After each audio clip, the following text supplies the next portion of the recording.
എന്റെ ജീവിതത്തിലെ ഏറ്റവും നല്ല ദിവസങ്ങൾ ഞാൻ മറ്റൊരു പുരുഷന്റെ ഭാര്യയോടൊപ്പം ചിലവഴിച്ച ദിവസങ്ങളായിരുന്നു. അത് വേറെ ആരുമല്ല, എന്റെ അമ്മയാണ്. അടിപൊളി പ്രസംഗമാണല്ലോ. ഇത് ഞാൻ പൂരിക്കും. എന്താ പറ്റിയ സുഖമില്ല. ഇന്ന് പുറത്തേക്ക് ദിവസമായിരുന്നു. നമുക്ക് പിന്നെ എല്ലാ ദിവസവും നല്ലതല്ലേ.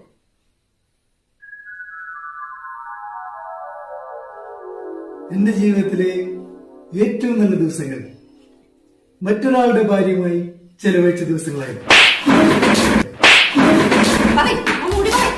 ഉമ്മ ഉമ്മ ഉമ്മ ഉമ്മ ഉമ്മ